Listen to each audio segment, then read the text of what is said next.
no matter which kind of awakening you have had, no matter how you saw through self, if it was waking up one morning and you just realized it, or if it was, by seeking and finally you realized there was no seeker, there was nothing to look for.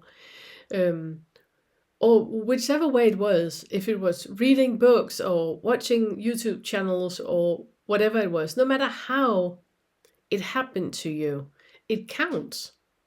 There's a lot of insecurities about that, and I just want to make sure that you really know that no matter how it worked for you, that's fine. It's completely fine. There's no right or wrong, and you cannot do anything wrong in this process. If you're still in the limbo where you keep going to the fridge looking for the milk that's not there, that's fine too. It's completely fine. Since all of it is mind-made, you can't do anything wrong. You can just have thoughts that are putting a stick in the wheel for reality as it is, which is completely fine. It's completely fine. You might have a super, super established ego. Completely fine. It's just mind-made. It's not real. So whatever way you have realized that there's not a separate self, that counts. Whatever experiences you have had, that counts.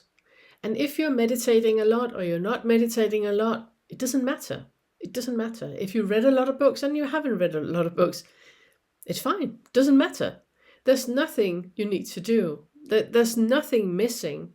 There's nothing, there's not a right way to do it or right direction to go, since it's about discovering that it's all thoughts. It's just mind made. It's mind chatter, nothing else. And becoming aware of that constant onslaught of assumptions that is there. It actually reminds me of a really good question that I have had from, here it is. Here it is. It reminds me of a really good question I have had from Paul McCoy that asked, is it okay to believe anything about Fetter work? Asking for nobody. And Paul, I love it. I love it. Yes.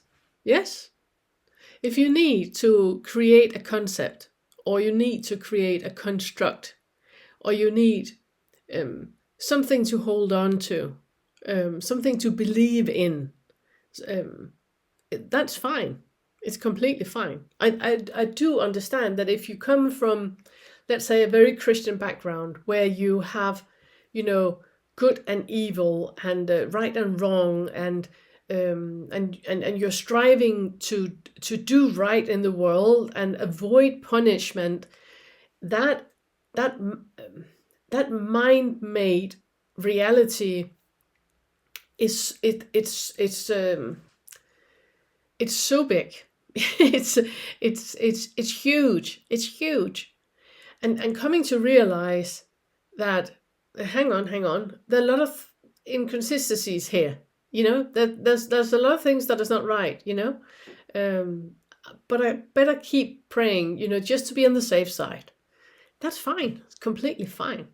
It doesn't matter.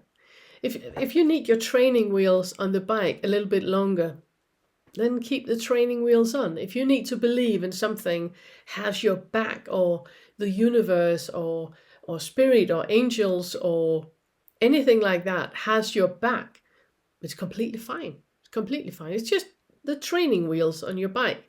At some point you realize that you're actually driving the bike without going on the training wheels at any point, and then you don't need them anymore.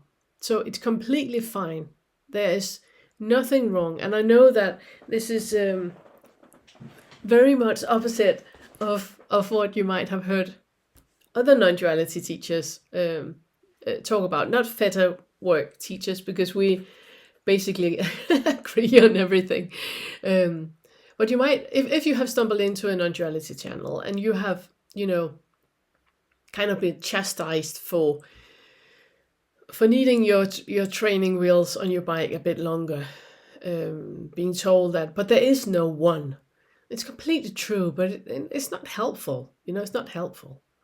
If you need anything to support yourself in realizing that it's all mind-made, that is only mental constructs, nothing else, that every perception and every assumption that you have, it's just mind-made. If you need something to lean up against, completely fine, completely fine.